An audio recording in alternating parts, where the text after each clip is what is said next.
started. Okay, so the lecture today is on media access control, and we're going to look at different media access control that are used in wireless networks. But before we do that, just to make sure that everybody is on the same level, I'm going to discuss a little bit about media access control in all types of networks, and then try and explain why the media access protocols that are used in wired networks are not suitable for wireless networks. Okay, now for those of you, now there are a couple of you who don't have any background knowledge in this subject. I would ask you to look at chapter 15 of William Starling's Data and Computer Communication, which talks about media access control in wired LANs. Okay, so this is for those people who don't have any background knowledge on media access control. Most of you, I believe, would have done some telecommunication networks course some time ago, and you would have come across some of these schemes that we're talking about. Okay, now in terms of topologies, you would have learned this long ago. There are different types of topology. There's the bus topology, in which all information that is transmitted in a bus, and as it passes different stations, each station makes a copy of the information that is being transmitted, and when the information arrives at the end of the bus and there is a terminating resistance there, the information is absorbed. And the second most popular topology is the ring topology, where information is transmitted by one station onto the ring, and the information goes round the ring, and every station makes a copy of that information, and when the information arrives back at the transmitter, that information is removed from the ring.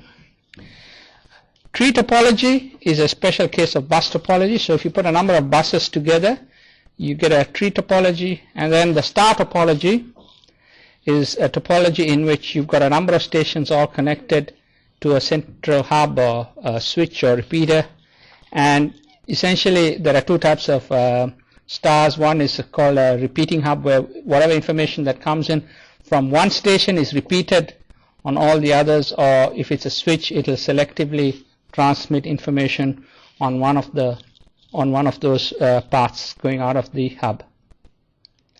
Now you may remember this from in wired networks. When you have a bus-based LAN,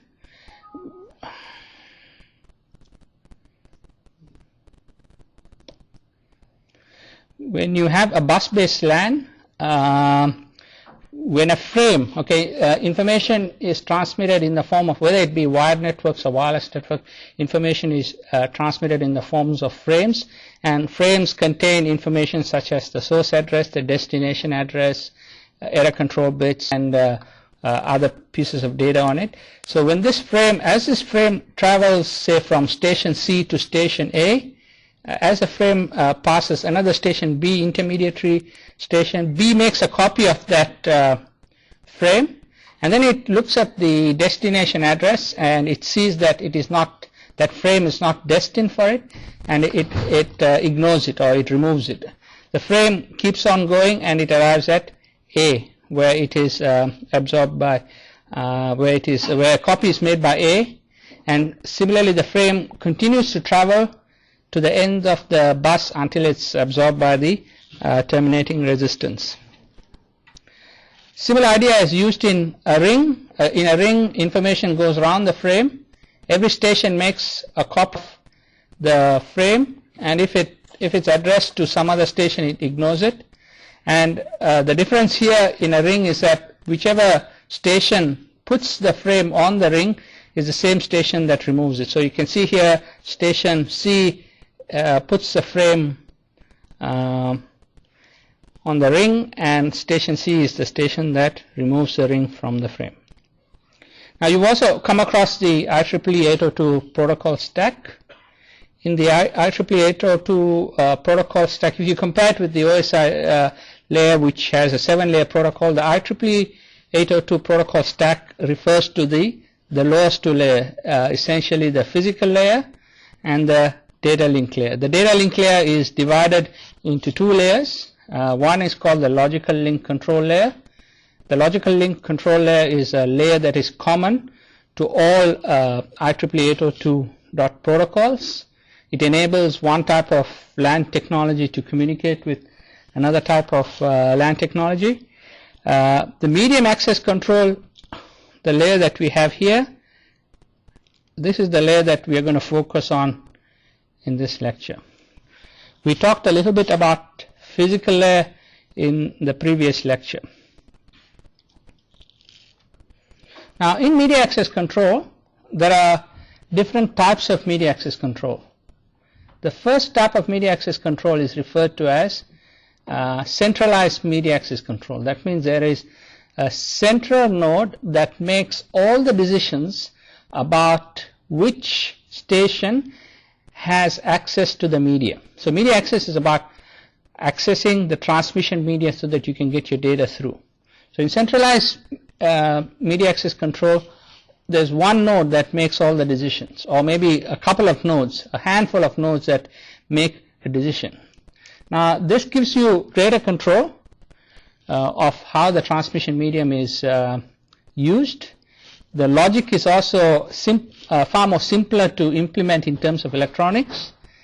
But the main problem with centralized media access control, it creates single points of failures. So if that central node was to be attacked, or if it was to fail, then the entire network could go down. So it also creates a point of bottleneck, because if there is a problem with the way the centralized node is allocating resources or the way it's functioning, that can create a bottleneck.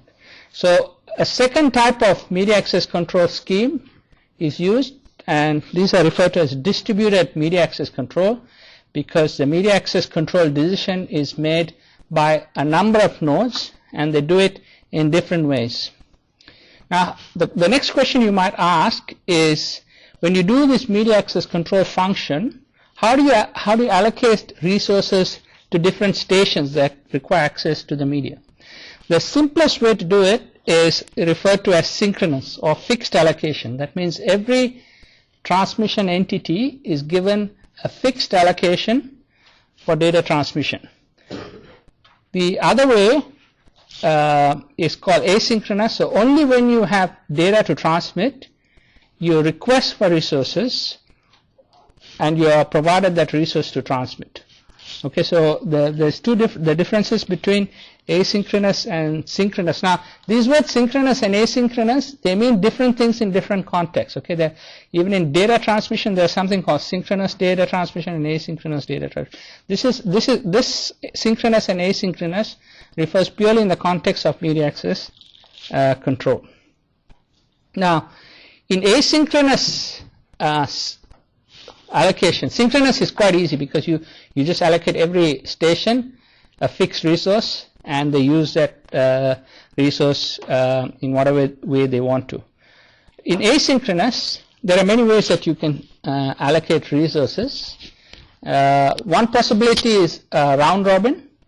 That means you look at all the stations that have data to transmit, and whenever a resource is available, you allocate it in a round robin. So station 1 goes first, station 2 goes next, and so forth. The other possibility is, so here in round robin there is no reservation involved. Okay, so it's round robin is somewhere sitting in between synchronous and asynchronous, but it's more classified towards asynchronous. The second type of asynchronous systems are referred to as reservation-based schemes, and these are becoming more and more popular, especially with the new types of traffic that are being used on the internet.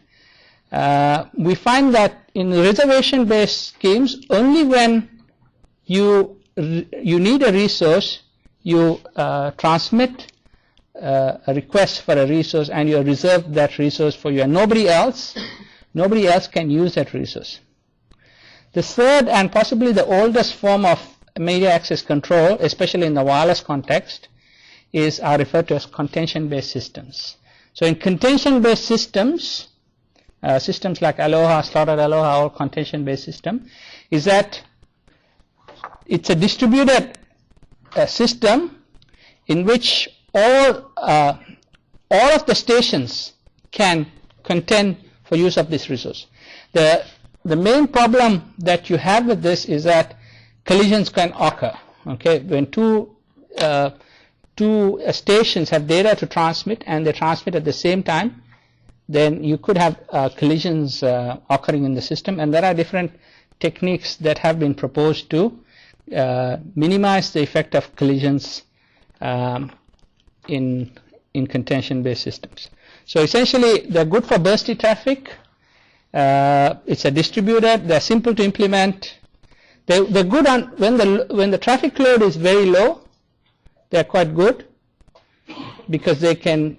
Remember, in reservation-based scheme, you've got to request a resource, then you got to reply back, and then only you can transmit your data. So there's quite a bit of delay in transmitting data. Whereas in contention-based schemes, whenever you notice that, for example, whenever you notice that the media is free, you can transmit your data. So there's no reservation phase associated with contention-based schemes. Okay, the simplest reservation-based scheme is, and the earliest, was a scheme called Aloha. You would have all studied this in your first telecommunication course that you did. Essentially, whenever a station has data to transmit, it transmits. It doesn't even listen. But remember, this was the earliest one that was developed. So it was a very simple one. You don't even listen to see if data is being transmitted in the transmission medium. Whenever you've got a data, you transmit it. Now, if after you transmit it, you listen for an acknowledgement. Okay, now you know the approximate distance or the approximate time it takes from the time you transmit your data frame till the time you get your acknowledgement. So you wait for that amount of time. This is referred to as a round trip time. And if you receive an acknowledgement, you know that your data has arrived at the receiver. And if you didn't get an acknowledgement after this round trip time, you do a repeated transmission. So you keep repeating your transmissions until you get an acknowledgement. Obviously, this is not a very good scheme, because it is most of the time collisions could be occurring, especially if you have a moderate load on the system. Okay, so on this diagram here, you can see sender A, sender B, and sender C. All of them have data to transmit. Now, if the times at which these stations have data to transmit do not overlap, like what you see here, the times are not overlapping. This axis here represents time. So here the data seems to be getting through, but at this point in time here, you can see that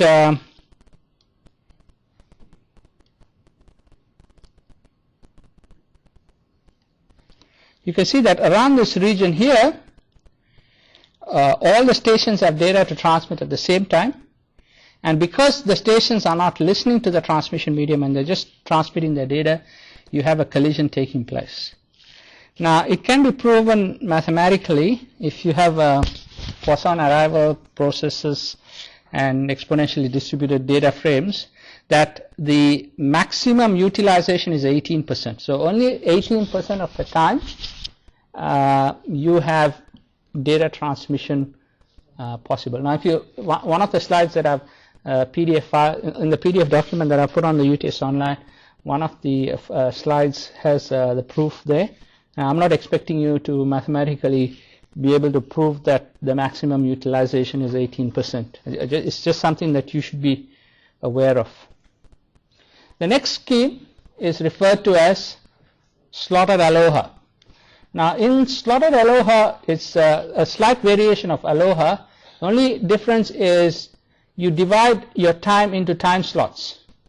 Okay, so you can only transmit your data at the beginning of a time slot. You can't transmit your data in between. So these, all of your stations then have to be somehow synchronized so that they know exactly where time slots begin and end. and this could be done by a centralized station. So every station can only transmit its data at the beginning of a time slot. Now in this particular case, you see that the amount of collisions is going to decrease a little bit, because the only time you'll have a collision is if two stations have data to transmit and they start transmitting at the beginning of a time slot. Okay, so in general, slotted Aloha performs slightly better than Aloha. You can get a maximum utilization of about 37%. The next possibility is called CSMA, and the media access control schemes that are used in wireless networks are a slight modification of CSMA schemes. So how does CSMA scheme works? Now CSMA schemes essentially use the idea that in both Aloha and slotted Aloha, you don't listen to the transmission medium before you transmit your data. Whenever you've got data, you just transmit it. In Aloha, you transmit it anytime. In slotted Aloha, you only transmit it at the beginning of a time slot. In CSMA, the idea is before you transmit, you listen to the media. Okay, and there's a function called carrier sensing. You sense that there is a carrier being transmitted.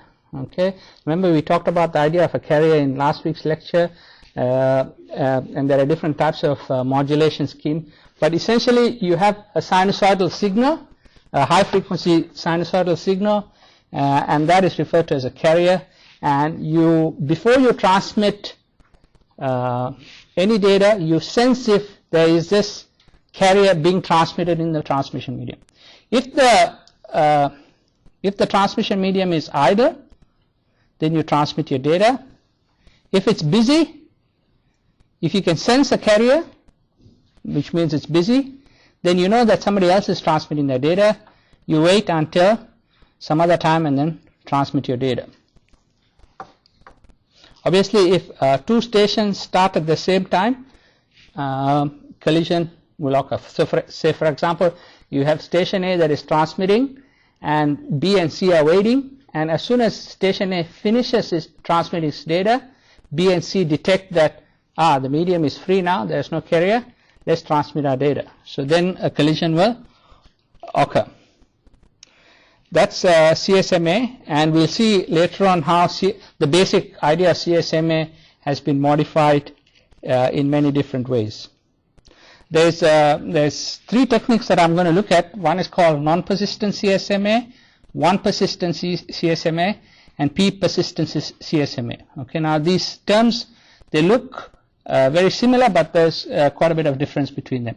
Now in non-persistent CSMA, it's a variation of CSMA in which this algorithm that we have on top applies. So if the medium is idle, you transmit, otherwise you go to step 2. If the medium is busy, okay, so when you want to transmit your data and the medium is busy, when the medium becomes free, you don't transmit immediately, okay, because most likely there is some other station also waiting to transmit.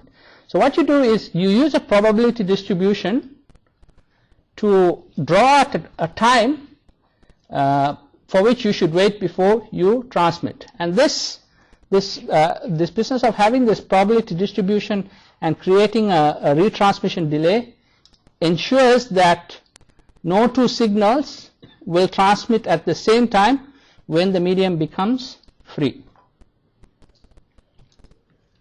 In one persistent CSMA, that's probably the easiest one. This is referred to as a selfish scheme.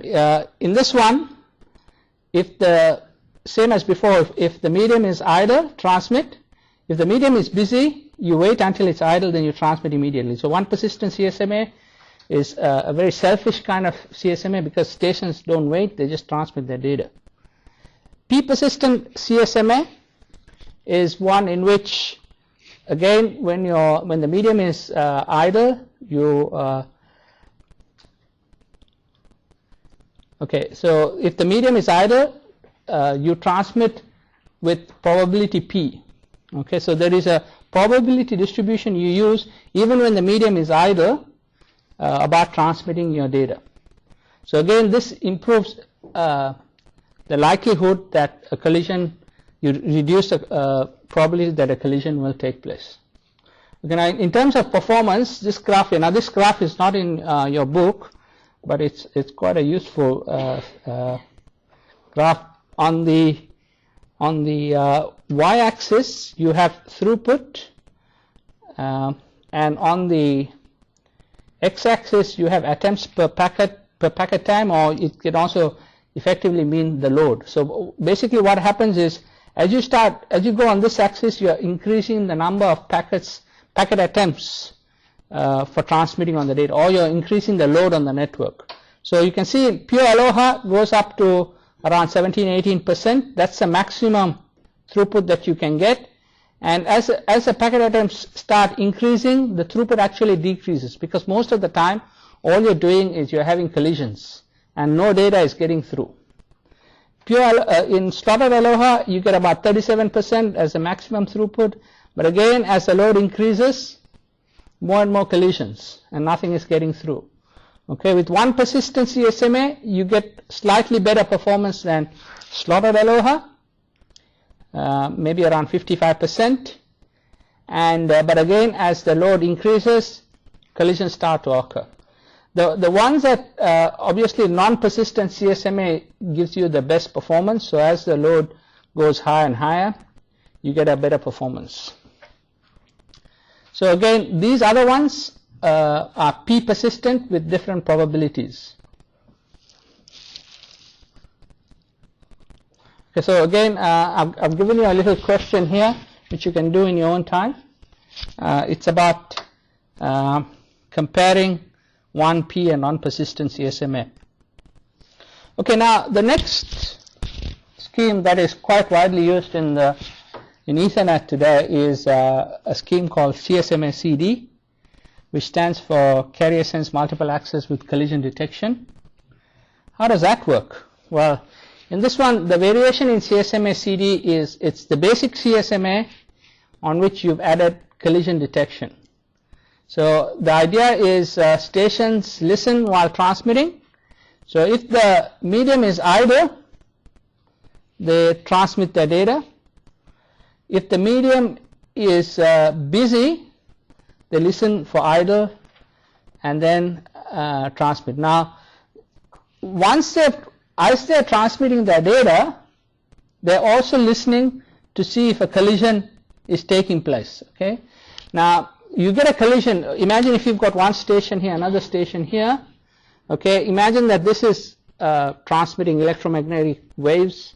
It could be in a wired or wireless medium, and there's another station that is also transmitting electromagnetic. Now, when these waves hit each other in between, some of that energy goes back towards the original station, and the original station can detect that what it transmitted and what it received as a reflection were not the same, and that's the way it essentially detects if a collision takes place. And when it detects that a collision has taken place, it starts sending a jamming signal. Okay, it sends a jamming signal to tell everybody that a collision has occurred, not to use the data that they are receiving. And after the jamming signal has been sent, the stations wait for random amount of time, and then they transmit they start again from step one. Now, hopefully, if there are many stations that are involved in the collisions, they'll all wait for different random amounts of time before they transmit the data, and one of the stations with the smallest random time will get its data through first. So this is the basic idea behind CSMA-CD. It's probably the most popular media access control scheme that's used in the wired network. Now, this scheme here, although it's okay, here's an example of how things will look like in terms of time. Here you've got a station A transmitting its data. This is the signal that you're observing in the bus. This is the bus over here. So as A's data goes further and further, at this point in time, which is a bit further at time t1, which is a bit after time t0, C starts transmitting its data, and this is what. So on the bus you have A's data and C's data traveling towards each other, and at some point here these two signals will overlap as shown in this region here. Okay, and some of this energy will flow back on the bus in both directions, and it will arrive at A, and A will detect that this is not the signal that it transmitted, and it will immediately conclude that collision took place. Okay, so the first part I talked to you about was about media access control in wired networks. Now we move on to wireless networks.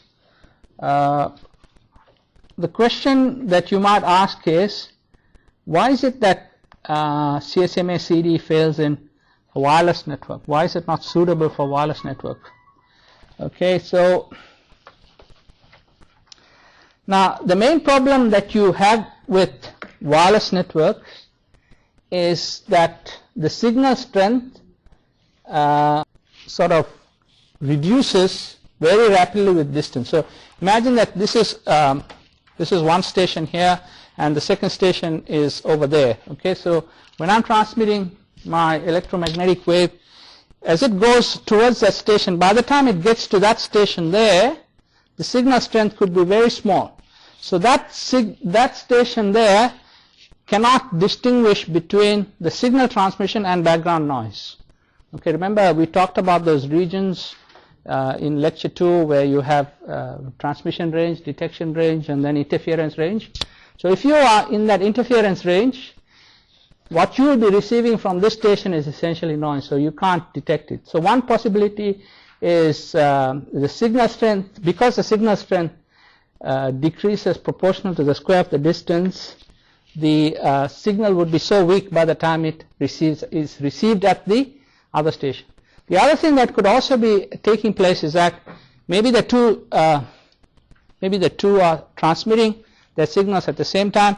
The signals go and there's a collision taking place, maybe closer to that station, and by that time the energy of that collision comes back to the transmitting station.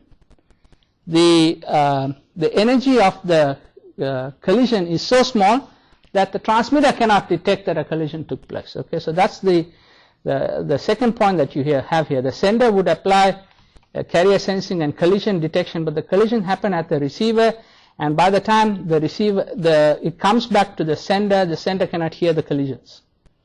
Okay, so this problem is referred to as essentially because of the propagation aspect. You have this the reason why CSMA CD is not suitable for wireless networks. Another problem that can also occur is referred to as hidden terminal problem, and let's have a look at what that means. So let's see what sort of problems we have with media access control in wireless networks. So the first problem that we have is a problem called hidden terminals.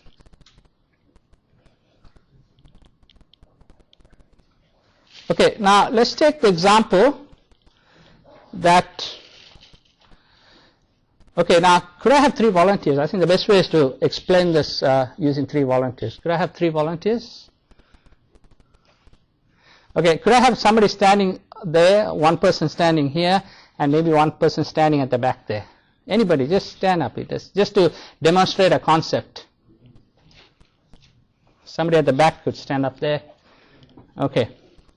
Now imagine that this is a street corner, okay? So this is a street here, and in between the tables what you have there is a street, okay? This wireless transmitter, imagine that he's a wireless transmitter for the time being, can send his signal to that transmitter, and that transmitter can listen to it beautifully, no problem. Now that station there also has data to transmit to this station, and it also starts transmitting. Now remember, whatever is transmitted by this station is very unlikely it's going to be received by that terminal, because that terminal is in the shadow of this one, okay, or it's hidden from this one. Okay, so as these two wireless transmissions come in, a collision will take place there. Okay, and the reason it takes place is because that terminal is hidden from this terminal. Okay, so this is what is referred to as a hidden terminal problem. Okay, now let's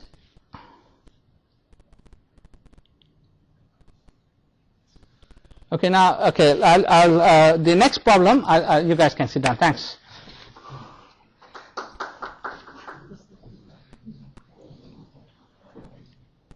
Okay, the next problem is referred to as an exposed terminal problem. Okay, say imagine in this particular example, I'm going to show on this diagram here, if B wants to send data to A, and at the same time C wants to send, so let's just draw an arrow here. Say if B wants to send the data to A and C wants to send the data to another terminal D, which is over here.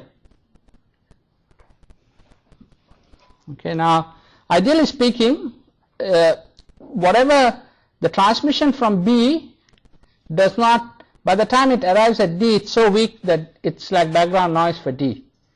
Similarly, whatever C is transmitting to D, by the time it arrives at A, it's like background noise and A cannot understand it.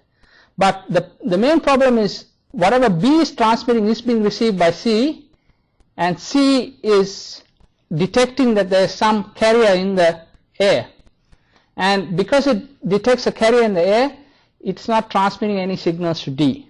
Okay, so in some way what's happening is this terminal C is being exposed to the signals that it is receiving from B, even though we know that C and D and B and A can both have a simultaneous conversation without affecting each other. Okay, so this is an example of the fact of the problem that is referred to as exposed terminal. One terminal is exposed to the other. Okay, the third problem is that we have in wireless network is called a near and far terminal problem. Okay, consider the consider that this is a base station. Okay, imagine that this one here, apart from being a mobile, it's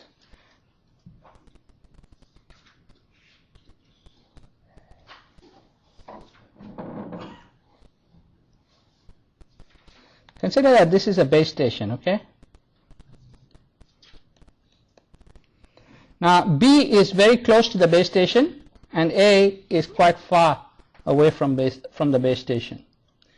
Now let's say that this is a CDMA based network, so everybody is transmitting at the same frequency and at the same time. Now the signal from B, by the time it arrives from A, would be pretty strong. Okay, so if you were to plot signal strength as a function of distance, okay, the B's transmission signal power could be here. By the time it arrives at C, it will be pretty high. By the time the signal from A arrives at the transmitter here, this signal here would be very weak. So basically what's happening is the transmission from B is drowning out the transmission from A, and the base station is not able to understand what A is sending. Okay, so this is referred to as a near far terminal because the terminals that are near to the base station drown out the signals from terminals that are far from the base station, and especially in CDMA networks this is a very big problem. So what solution do we use for this? Any idea? What kind of solution can we use to solve this problem? Power control, exactly. You basically, the base station will tell the terminals that are close to it to reduce their power. Okay, so base station will detect that B is receiving a very high signal from B. It will tell B, okay, reduce your transmit power. So B will reduce its transmit power so that it's the received signal strength at the base station from B will be approximately the same as that from A. So you need very precise power control in CDMA based networks. Okay, and if you look at the specification of wideband CDMA systems, this power control is about 1500 Hertz. So every second, 1500 times power control signals are sent by a base station to every mobile. Okay, it has to be so precise in order that the system performance is not jeopardized. Okay, now in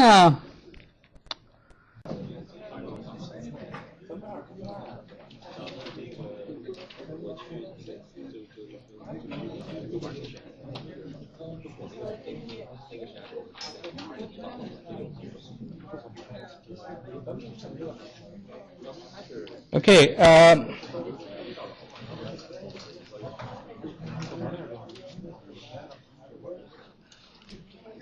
okay, we're going to have a look at some, so far we've looked at some contention-based media access control schemes. The next thing that we'll have a look at is some fixed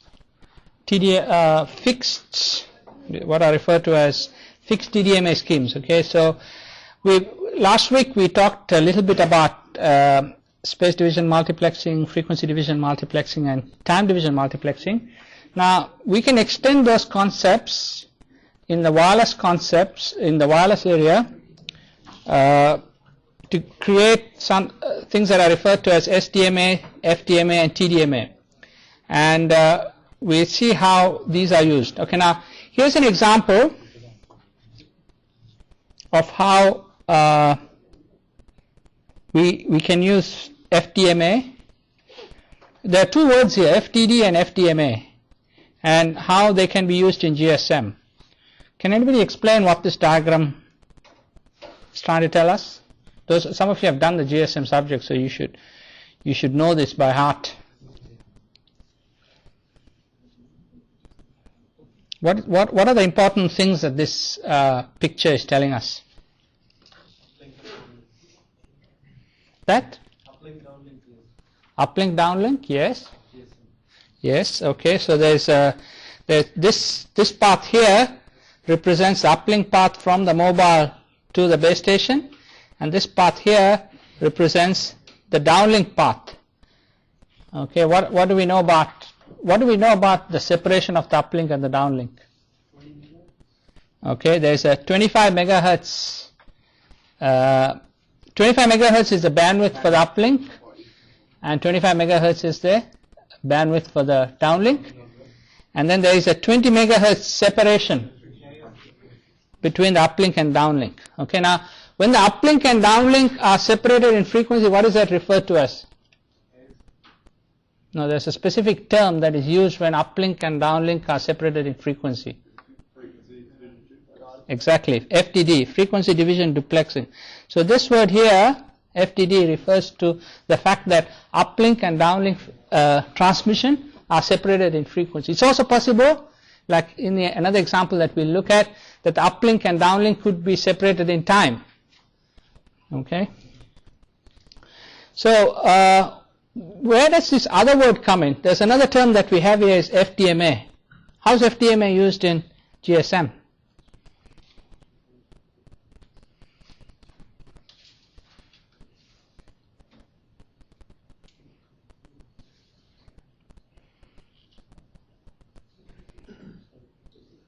Okay, what happens to this 25 megahertz that we have in the uplink and this 25 megahertz that we have in the downlink?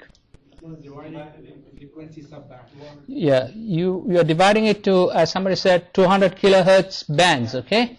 And on each of these 200 kilohertz, so there are essentially 124 bands, each of 200 kilohertz bandwidth.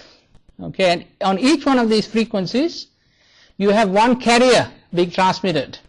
Okay, so in a GSM system, this is the 900 system. It's you have 124 carriers, each 200 kilohertz bandwidth, being transmitted, and each one of these carrier frequencies is allocated to a base station. So a base station could have more than one carrier, okay, and it's also possible that you could have more complex schemes at which you may have a network which may have a pool of frequencies, okay. Remember, this 124 is not all available to one operator.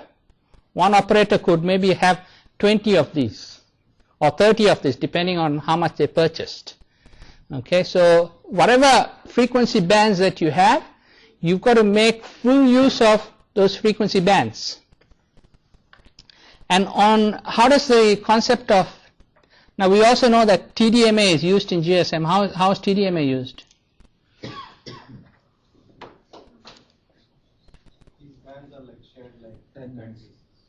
On each carrier frequency, on each one of these carrier frequencies, okay, you are transmitting 8 time slots, okay, and these time slots can be allocated to different users, okay. Sometimes the first time slot is reserved for signaling purposes, but the remaining time slots, usually the first time slot in the first carrier is used for signaling purposes, and the remaining time slots can be allocated to you. So GSM essentially uses FDD, FDMA, TDMA, and also SDMA. How does it use SDMA?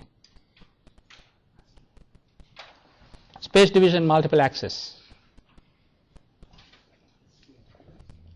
Non-adjacent cells reuse frequencies. Yes, non-adjacent cells, okay. In non-adjacent cells, you can reuse the frequency. For example, if you're using this frequency here in this particular cell, at some distance further away, you can reuse that same frequency, okay. So you have space division multiple access being used that way, okay. So GSM also uses SDMA. So FDD, FDMA, SDMA, TDMA, and also a little bit of TDD. When you go to the GSM lecture, we learn a little bit more about GSM. The second example that we have here is an example of a system called DECT. It's a cordless telephony system. So here it uses TDD and TDMA, okay. Essentially all the communication is taking place on one frequency. So using the same frequency for both uplink and downlink transmission. But what is happening here is that you're using the downlink transmission for a portion of time, and on which you're transmitting 12 time slots, and then you're using the uplink transmission immediately after the downlink transmission. So continuously you are changing between 12 time slots of downlink transmission followed by 12 time slots of uplink transmission. So this pattern is continuously being repeated. So a user will be allocated one downlink transmission channel and one uplink transmission channel. So this is a question in which this is a thing where we use TDD and TDMA. So in TDD, the uplink and downlink transmission are slightly separated in time. Now, for those of you who probably have studied GSM a little bit, you know that the uplink and the downlink are separated by a certain amount of time slots. Okay, there is about 3 time slots that are used to transmit uplink and downlink transmission in GSM. Okay, now we've already looked at contention-based MAC schemes. So we looked at Aloha and slotted Aloha and the CSMA-based schemes and so forth. The next thing that we'll have a look at is reservation-based media access control schemes. Okay, so reservation-based media access control schemes are schemes in which you explicitly or implicitly request a resource and then you transmit on that resource. Okay, now the main reason that we have this is because the channel efficiency that we can achieve with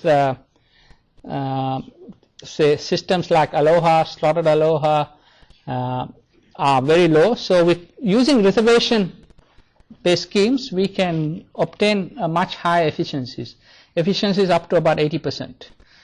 Okay, so the basic idea in reservation-based schemes is that a sender submits a request for future time slot, and this request is processed, and then the user is informed when they can transmit. Okay, obviously this process of requesting resources to transmit can result in collisions first of all, okay, because any transmission, wireless transmission which is not reserved, can result in collisions. The other thing that also happens is the reservation also causes higher delays. Okay, so there are different reservation schemes: explicit, implicit, and reservation TDMA. Let's have a look at the first one. This one is referred to as explicit reservation or reservation aloha.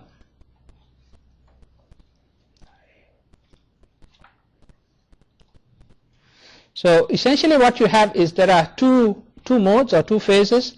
The first phase, which is this phase here, is the aloha phase. Okay, so this is the mode in which different stations submit their reservation messages.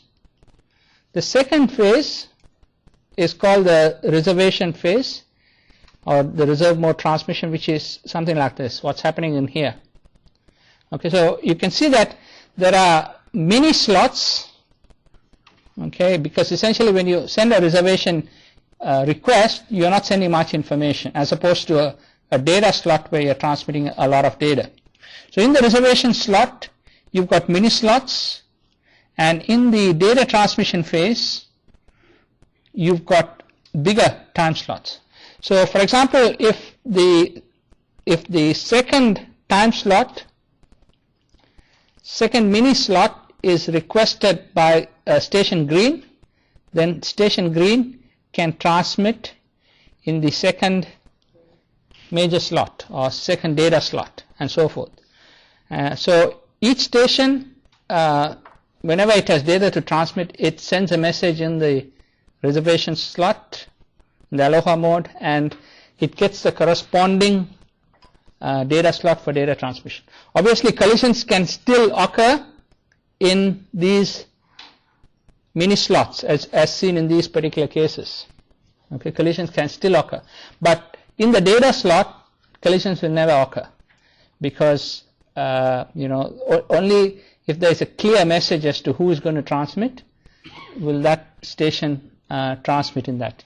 If it detects that a collision, remember each station when it's transmitting, it's also listening, okay, and sometimes it listens and sees that it's hearing somebody else's transmission, then it knows that it cannot transmit in the appropriate reserve slot.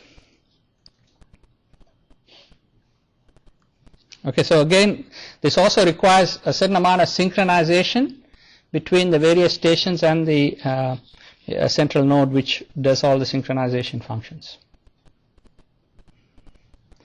The next scheme is referred to as implicit reservation scheme. Now here, you don't send an explicit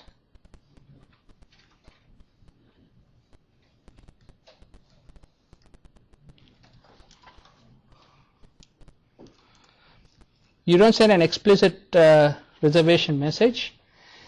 If you have a number of stations that are waiting to transmit data, say for example, if you've got 8 time slots and each user can take 1 time slot, if station A is transmitting data already in time slot 1 and station C is transmitting in time slot 2 and so forth, whenever there is an empty time slot, okay, like this one here,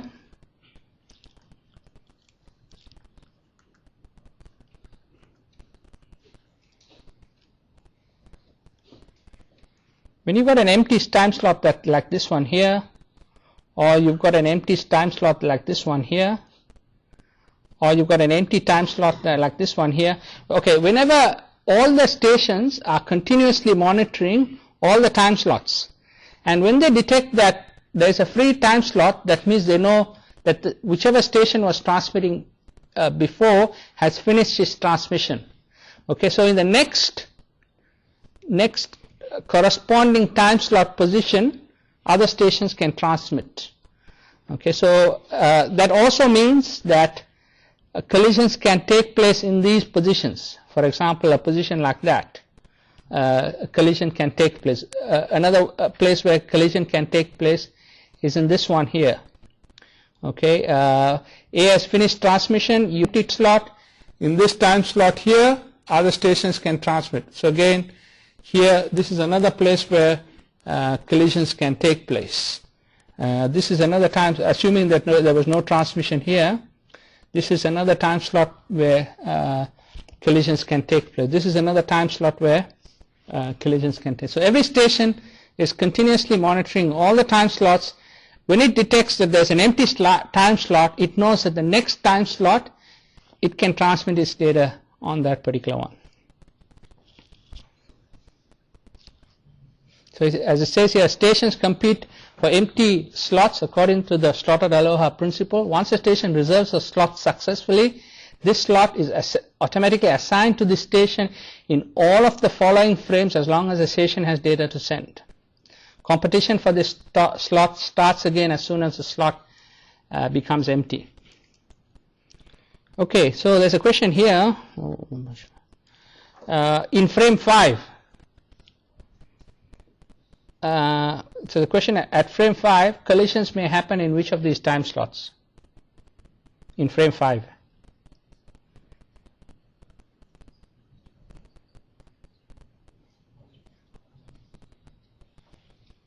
Any ideas?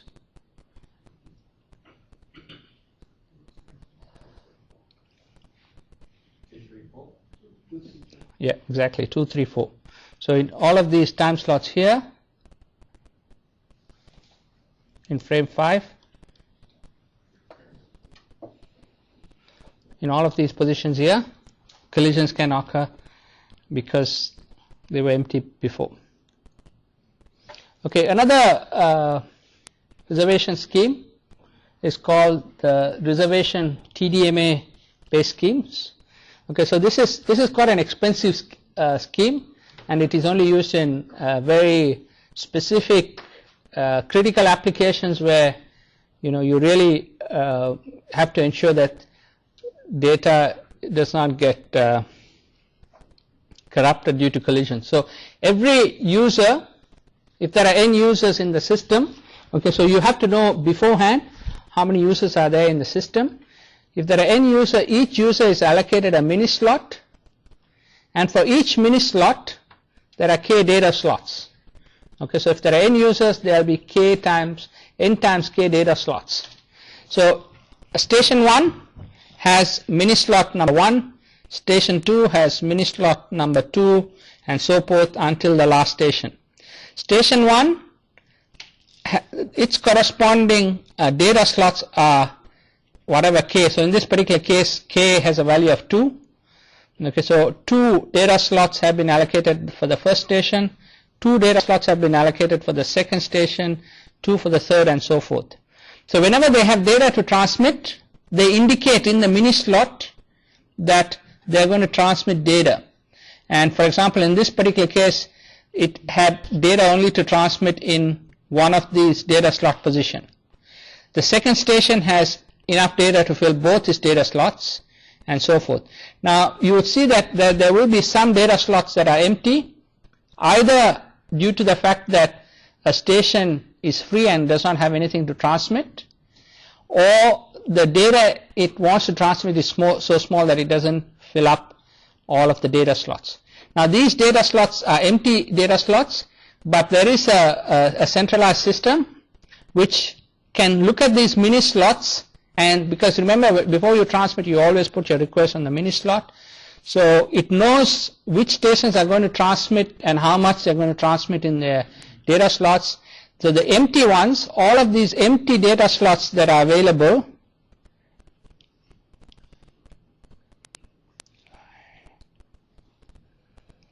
all of these empty data slots which are not going to be transmitted can be allocated on a round robin basis by the centralized system, because it knows that these slots are empty.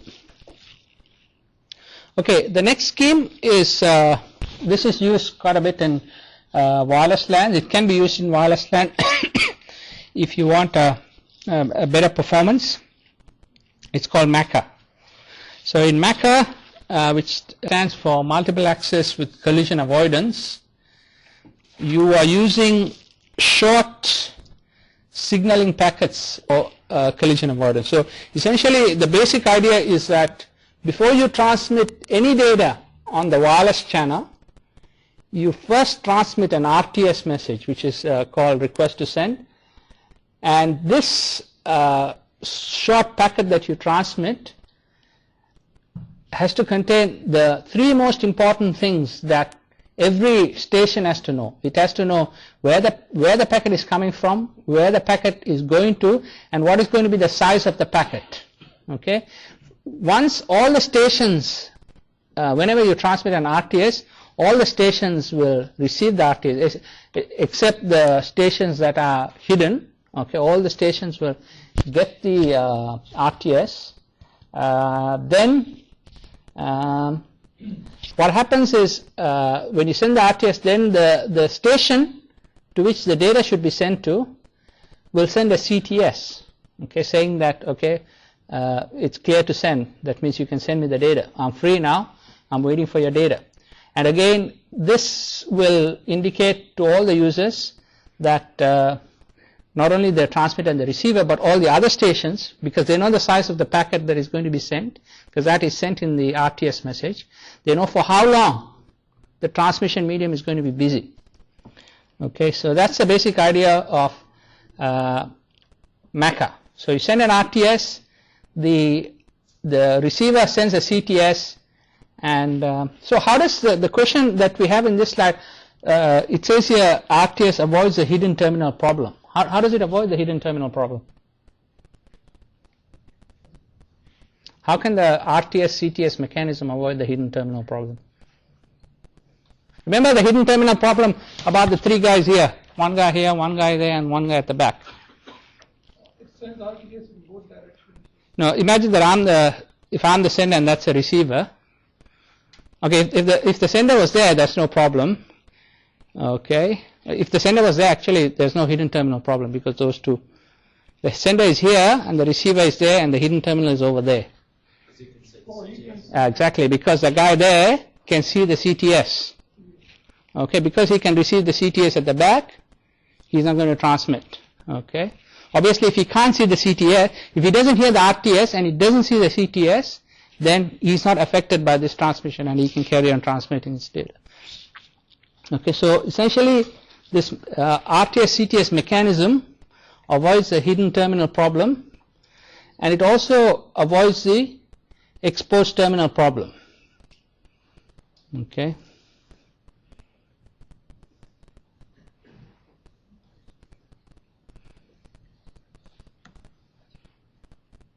Okay, how does it avoid the CTS how does it avoid the exposed terminal problem? Imagine that this was a sender. It transmits the RTS. So C is receiving the RTS message. Okay, so it knows that a packet of this duration of this size is going to be sent on the wireless channel. But the CTS, when the CTS arrives, the CTS does not reach C. Okay, and the CTS does not affect C. So the CTS knows, C at that point detects that its transmission to another system is not going to be affected. So it avoids the exposed terminal problem as well. Now this is a state transition diagram representation.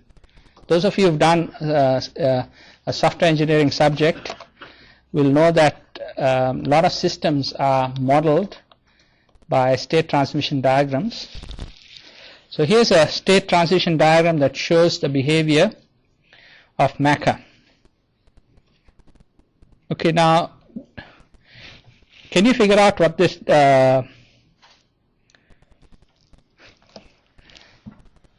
if you look at this diagram, do you think you can figure out what is happening here? Okay, essentially what happens at the beginning is that both the sender and the receiver are in idle state. Okay, so when the sender has packet to transmit, okay, which is this condition here, it transmits an RTS. Okay, and once it transmits an RTS, the sender moves from being in the state idle to being in the state waiting for the right to send. And the only time it can go from the state waiting for the right to send is when it gets a CTS. So when it gets a CTS from the receiver, it knows it can send its data, then it can start transmitting its data, and after it transmits its data, it goes into a state of waiting for acknowledgement. And once it receives acknowledgement, it goes back to being in the state of idle. So this is a state transition diagram. You have states, you can be in many different states, and these represent transition from one state to another due to a certain event that occurs. So here it represents what happens at the sender and the receiver. So you can go through this diagram and figure out what's happening there. Okay, now here's a quick question. It says here, the following figure shows a state machine for a sender and receiver under the MACA model. According to the figure, what are the possible responses of the receiver after receiving RTS?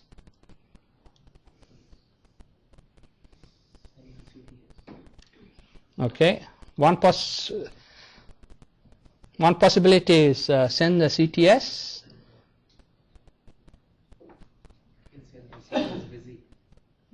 Or I can send the busy signal. Okay, receiver busy. So there are two possible things that can happen here. Okay.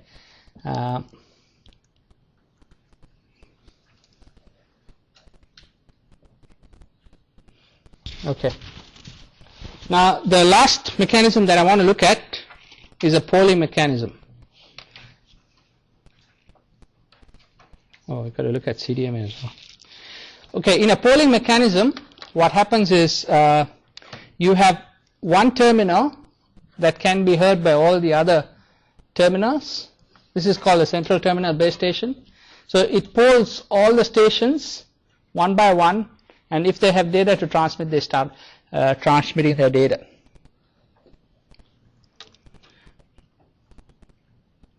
Okay, so I think you probably had quite a bit by now. So we're going to do a little tutorial exercise today, and so that